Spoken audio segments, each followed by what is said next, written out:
सलाम, नमस्ते, सत श्री अकाल। आप देख रहे हैं सिमना न्यूज।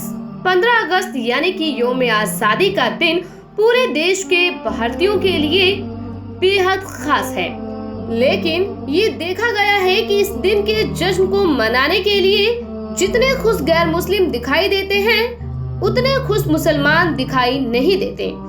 ना ही मुसलमान यौम आजादी के मकसद को अपने बच्चों तक पहुंचाते हैं। लिहाजा नाज़रीन, आज की इस वीडियो में हम आपके लिए एक ऐसी रिपोर्ट लेकर आए हैं जिसे देखने और सुनने के बाद यकीनन आपको भी अपने मुसलमान और भारतीय होने पर फख्र महसूस होने लगेगा। आपको भी यौम आजादी के इस दिन यानी कि 15 अगस्त से मोहब्बत हो जाएगी। आज की इस वीडियो में हम आपको बताने वाले हैं कि भारत की आजादी में मुसलमानों का कितना योगदान रहा है। लिहाजा आपसे गुजारिश है कि हमारे इस वीडियो से आखिर तक बने रहें। वीडियो को लाइक और शेयर करना बिल्कुल ना भूलें। क्या आप जानते हैं कि अंग्रेजों के खिलाफ लड़ाई लड़ने वाला पहला शख्स और कोई नहीं बल्कि एक मुसलमान था। वो कौम दीन इस्लाम से ताल्लुक रखती थी जिसने सबसे पहले अंग्रेजों के खिलाफ हथियार बुलंद किए थे। अंग्रेजों भारत छोड़ो का नारा देने वाला भी शख्स मुसलमान था। मुंबई में पैदा होने वाले यूसुफ मेहर अली ने ही 1942 में सबसे पहले इस नारे का इस्तेमाल किया था। साइमन गो बैक का नारा भी सबसे पहले यूसुफ मेहर अली ने दिया था। ये बात बहुत कम लोग जानते हैं कि मुसलमानों ने ही असहयोग आंदोलन की शुरुआत की थी। 1920 में खिलाफत आंदोलन के तहत मोहम्मद अली जौहर और मौलाना अब्दुल कलाम ने ही सबसे पहले विदेशी सामानों का बहिष्कार किया था। इन्होंने ही सबसे पहले अंग्रेजी हुकूमत के सामानों का बहिष्कार करने की रणनीति बनाई जो धीरे धीरे पूरे भारत में फैल गई। असहयोग आंदोलन में मुसलमानों ने बढ़ चढ़ कर हिस्सा लिया था। भारत के सबसे बड़े शुगर व्यापारी हाजी सबू सिद्दीकी ने सबसे पहले अपनी शुगर फैक्ट्री पूरी तरह से बंद कर दी। ये फैक्ट्री इतनी बड़ी थी कि इस फैक्ट्री में बनाए गए शुगर पूरे इंग्लैंड तक पहुंचती थी। ये बात भी बहुत कम लोग जानते हैं कि बाटा कंपनी भी उस वक्त मुसलमानों की थी, जिसे असहयोग आंदोलन के दौरान एक अंग्रेज ने खरीद लिया था। मुसलमानों ने इस आंदोलन को अपना समर्थन देने के लिए अपना सब कुछ कुर्बान कर दिया। आपको ये बात जानकर यकीनन हैरानी होगी कि भगत सिंह का केस लड़ने वाला और कोई नहीं बल्कि दीन इस्लाम यानी कि मुस्लिम समुदाय से ताल्लुक रखने वाला एक वकील था। बैरिस्टर आसिफ अली ने भगत सिंह का केस तब लड़ा जब कोई भी भगत सिंह का साथ देने को तैयार न था। अगर शोभा सिंह ने भगत सिंह के खिलाफ गवाही ना दी होती तो भगत सिंह फांसी के फंदे पर चढ़ने से बच जाता।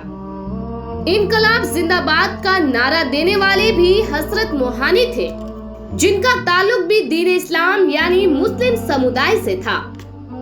ये एक ऐसे शख्स थे जिन्होंने भारत की आजादी की एक रूपरेखा यानी कि ड्राफ्ट तैयार किया था। इतिहासकारों के मुताबिक 1857 में हुए विद्रोह में 50,000 से भी ज्यादा उलेमाओं को फांसी दी गई थी और लाखों मुसलमान सरेआम कत्ल कर दिए गए। 1857 में दिल्ली से लेकर कलकत्ता की सड़कों पर कोई ऐसा पेड़ न था जिस पर मुस्लिम उलेमाओं को टांगा न गया था।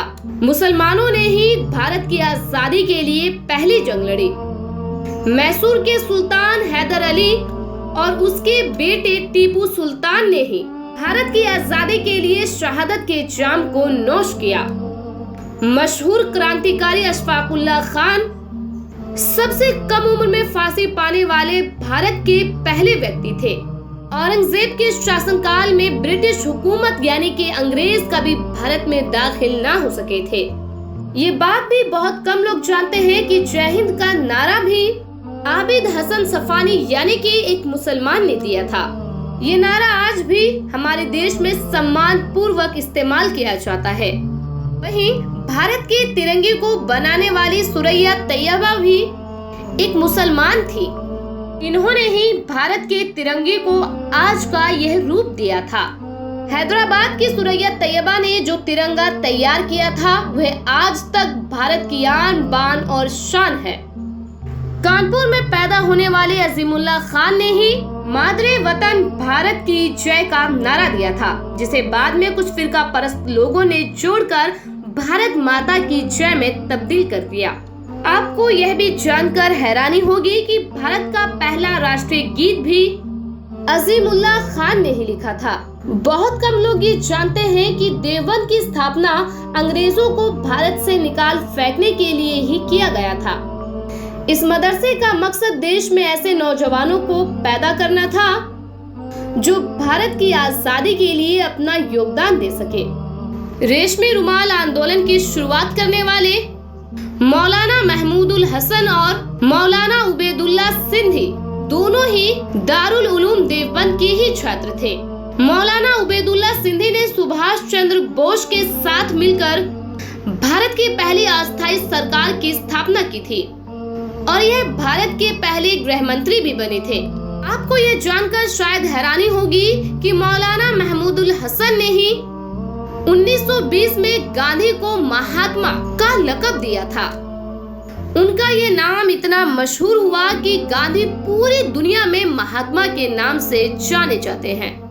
महमूदुल हसन ने ही हकीम अजमल खान के साथ मिलकर 1920 में जामिया मिलिया इस्लामिया यूनिवर्सिटी की स्थापना की थी ताकि भारतीय शिक्षा तंत्र को अंग्रेजों के चंगुल से आजाद कराया जा सके। आपको यह जानकर भी हैरानी होगी कि काला पानी जैसी सजा पाने वालों में 90% लोग दीन इस्लाम से ताल्लुक रखने वाले यानी कि मुसलमान हुआ करते थे। अंडमान निकोबार में आज भी सबसे ज्यादा कब्रें मुसलमानों की है। मुसलमानों के अलावा बाकी लोगों ने काला पानी की सजा से बचने के लिए न सिर्फ माफी नामे लिखे बल्कि अंग्रेजों की मुखबरी भी की। मुसलमानों ने ही अंग्रेजों के खिलाफ सबसे पहले हथियार उठाए थे। 1772 में शाह अब्दुल अजीज ने ही अंग्रेजों के खिलाफ फतवा जारी करते हुए ये ऐलान किया था कि अंग्रेजों की गुलामी हराम है और हर मुसलमान पर फर्ज है कि वे अपने मुल्क की हिफाजत के लिए और इसे आजाद कराने के लिए खुद को कुर्बान कर दे। 1857 में होने वाले विद्रोह की प्लानिंग भी एक मुसलमान ने की थी जिनका नाम अहमदुल्ला शाह था। वो भारत के अकेले ऐसे मुसलमान थे जिस पर अंग्रेजी हुकूमत ने उस दौरान 50,000 का इनाम रखा था। ये रकम इतनी बड़ी थी कि राजा जगन्नाथ ने इस रकम के लालच में आकर अब्दुल्ला शाह की मुखबरी कर दी, जिसके बाद अंग्रेजों ने उन्हें शहीद कर दिया और 1857 में शहीद होने वाले कुल लोगों की तादाद में 90% की तादाद मुसलमानों की थी। जलियांवाला बाग में जनरल डायर के गोलियों का निशाना बनने वालों में भी ज्यादा तादाद मुसलमानों की थी। भारत की आजादी का नेतृत्व करने वाली संगठन इंडियन नेशनल कांग्रेस के 9 से ज्यादा प्रेसिडेंट मुसलमान रहे थे। गांधी जी ने अफ्रीका में जिस कॉलेज में बैरिस्टर की पढ़ाई की थी वह कॉलेज भी भारत के एक मुसलमान का था और जब वह भारत आए तो उन्होंने अली ब्रदर्स के साथ काम करना शुरू किया था। बहुत कम लोग जानते हैं कि 1921 में केरल के मुसलमानों के द्वारा लड़ी गई जंग में 3000 से ज्यादा मुसलमान शहीद हुए थे और इस दौरान 50,000 से ज्यादा मुसलमानों को जेल में कैद किया गया था। यह आंदोलन मौपला मुस्लिम आंदोलन के नाम से जाना जाता है। 1942 में अंग्रेजों भारत छोड़ो की रूपरेखा की तैयारी भी मौलाना अबुल कलाम आजाद ने की थी। ही संविधान निर्माता डॉक्टर भीमराव अंबेडकर को पहचान दिलाने में सबसे ज्यादा भूमिका मुसलमानों ने निभाई है। 1946 में जब भीमराव अंबेडकर दलित होने की वजह से चुनाव हार गए तो बंगाल मुस्लिम लीग ने उन्हें बंगाल के मुस्लिम इलाके से चुनाव लड़ने की दावत दी थी। इस तरह से डॉक्टर भीमराव अंबेडकर संविधान सभा का हिस्सा बन सके। अगर मुसलमान भीमराव अंबेडकर को इलेक्शन ना जिताते तो शायद आज संविधान की रूपरेखा कुछ और ही होती। भारत की आजादी के लिए सबसे ज्यादा लेख, गीत और कविताएं भी मुसलमानों ने ही लिखी है। अल्लामा इकबाल के जरिए लिखा गया सारे जहां से अच्छा हिंदुस्तान हमारा आज पूरी दुनिया में खासा अहमियत रखता है और भारत का हर एक भारतीय इस गाने को गुनगुनाता हुआ नजर आता है। देश के लिए कुर्बान होने वाला पहला पत्रकार मौलाना मीर बाकर एक मुसलमान था। भारत की आजादी के लिए मुस्लिम राजाओं और महाराजाओं ने अपने खजाने खोल दिए। कोलकाता के हाजी उस्मान सईद ने भी अपना सब कुछ भारत की आजादी के लिए कुर्बान कर दिया था। हाजी उस्मान के अमीरी का अंदाजा इसी बात से लगाया जा सकता है कि 1920 में कोलकाता में बनने वाला हर स्कूल और हर बड़ी बिल्डिंग उन्हीं की थी। और भी ऐसे बहुत से मुसलमान हैं जिन्होंने अपने अरबों की संपत्ति देश के नाम कुर्बान कर दी। सुभाष चंद्र बोस द्वारा अफगानिस्तान में तैयार की गई सरकार में 9 में से 5 मंत्री मुसलमान थे। भारत की आजादी के दौरान देश भर में मौजूद मस्जिदों को किले की तरह इस्तेमाल किया गया था। इन मस्जिदों में सुबह शाम भारत की आजादी के लिए ऐलान हुआ करते थे। आजादी के दौरान भारत की कोई एक ऐसी मस्जिद न थी जिसके दरो दीवार पर मुसलमानों का खून न लगा हो।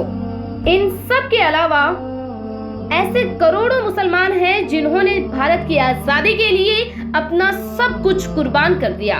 जान से या फिर माल से जितना हो सका देश को बचाने और बनाए रखने के लिए सब कुछ कुर्बान कर दिया। बहरहाल नाज़रीन, इस पूरी रिपोर्ट पर आपकी क्या राय है, हमें कमेंट कर जरूर बताएं और 15 अगस्त से पहले इस अजीम मालूमात को ज्यादा से ज्यादा लोगों तक पहुंचाने के लिए हमारे इस वीडियो को ज्यादा से ज्यादा शेयर करें।